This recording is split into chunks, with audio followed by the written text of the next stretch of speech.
I'm Alan Lucky Weaver, and I'm gay.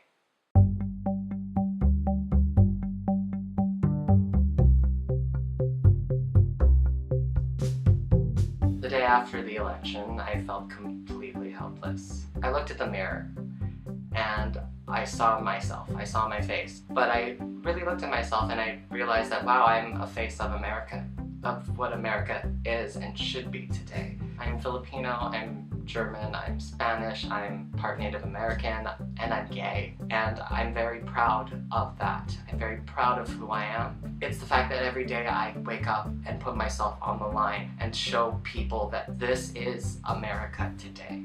And it's my duty as an actor, as a performer, to educate and inspire and promote diversity.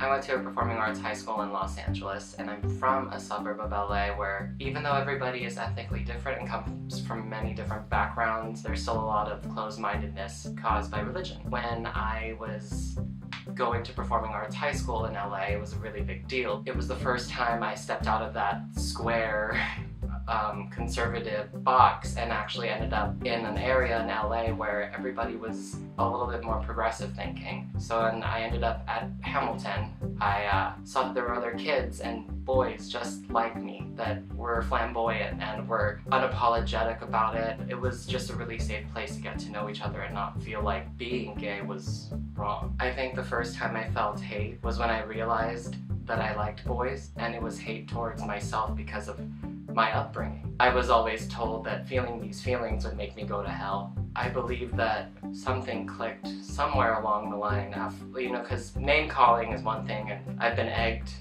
I've been beaten up for being gay, and none of that hate was anything different than the hate that I had for myself. I believe once I grew up and I opened up my mind a little bit, I truly feel like, fuck it. I am gay, and it's okay. I'm not gonna go to hell. My life and who I love shouldn't have anything to do with anyone else's life but my own. So once I realized that, I think that's when I overcame that hate. Seeing in, demographic charts about ethnic races and crime and the different types of ethnicities there are in this country, it was a little disheartening to just know that there were blacks, Latinos, and whites. Where was the Asian voice in all this? Where is it? I think it's our duties as, the millennial Asian to step our game up. Being white isn't right.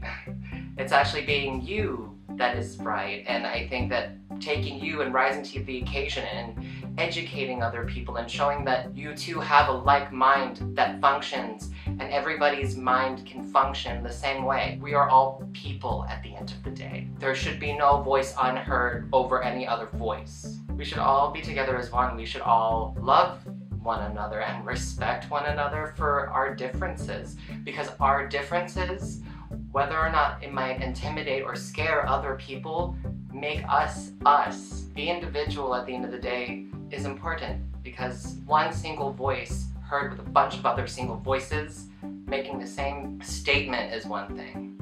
It's very powerful. Be strong, be wrong, be courageous, be proud, make choices, and fall on your face. Don't care about what other people have to say, because they're not in your shoes. They're not living your life. You are. So be proud, be loud, be strong.